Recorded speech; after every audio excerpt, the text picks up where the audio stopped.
میں تو امتی ہوں۔ یہ ایک محنت نماز پر، ایک محنت نماز پر یہ ہے کہ نماز میں اللہ کا دھیان بالارادہ لایا جائے، اللہ کا دھیان بالارادہ لایا جائے۔ اگر مسلمان اپنی معراج میں اللہ کو یاد نہیں رکھے ہوئے ہے تو باقی اذکار میں غافل رہے گا۔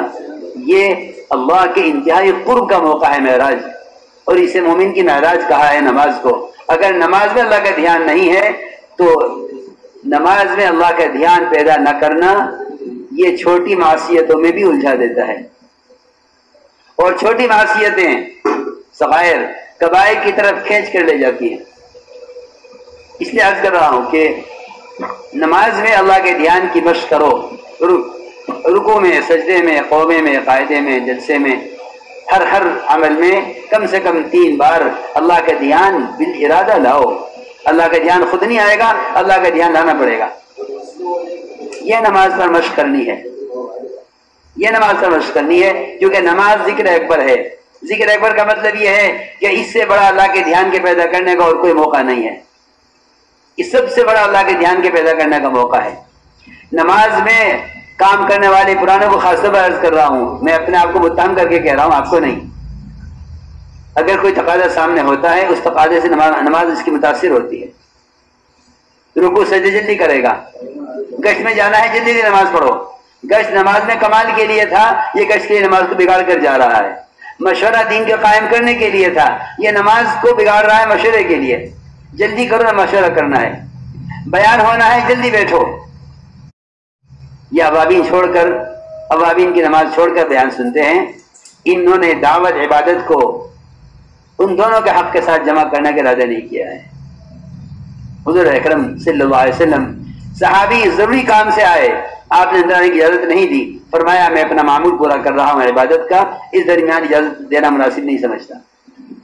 انصار کے پاس آپ عشاء کے بعد دیر سے گئے، انصار نے پوچھا کیوں تاخیر ہوئی؟ فرمایا میرا دل نہ چاہا کہ میں اپنا حزب اور اپنا معمول پورا کیے بغیر آؤں۔ اعمال دعوت عبادت کو کما حقہما جمع کریں گے تو کوئی نتیجہ ہدایت کا نکلے گا۔ اس درمیان سے ایک کو دوسرے کے لیے چھوڑ دینا، ایک کو دوسرے پر فضیلت دینا، یہ اس کام کا مزاج نہیں ہے، یہ اس کام کا مزاج نہیں ہے، بلکہ دعوت عبادت کو کما حقہما جمع کیا جائے، اس سے ہدایت حاصل ہوتی ہے۔ تو میں نے عرض کیا کہ ایک ضروری بات یہ ہے کہ نمازوں میں کمال پیدا کرو، اطمینان سے نماز ادا کیا کرو۔ رکوع حدیث میں آتا ہے جو رکوع سے اٹھنے کے بعد اپنی کمر کو سیدھا نہیں رکھتا، اللہ اس کی نماز کی طرف نظر اٹھا کر نہیں دیکھتے کہ یہ کیا کر رہا ہے۔ سال کا نمازی، حذیفہ کے زمانے کا نمازی، آج کے زمانے کا نمازی نہیں، حذیفہ کے زمانے کا نمازی جو منافقین کو نام اور شکل سے جانتے تھے، ان کے زمانے کا نمازی، اور ان کے بھی زمانے کا 40 سال کا پرانا نماز کا پابند، اس کی نماز کو دیکھ کر فرمایا کہ اگر تو اسی نماز پر مر گیا تو تیری موت اس دین پر نہیں ہوگی جو دین محمد صلی اللہ علیہ وسلم لے کر آئے ہیں۔ کیوں؟ یہ 40 سال پرانا نمازی، حذیفہ کے زمانے کا، صحابہ کے زمانے کا نمازی، آج اس زمانے میں مسلمان کیا نماز میری ٹھیک ہے؟ آپ نے صلو کما رأیتمونی اصلی کا حکم صحابہ کے لیے نہیں، قیامت تک آنے والی امت کے لیے دیا ہے۔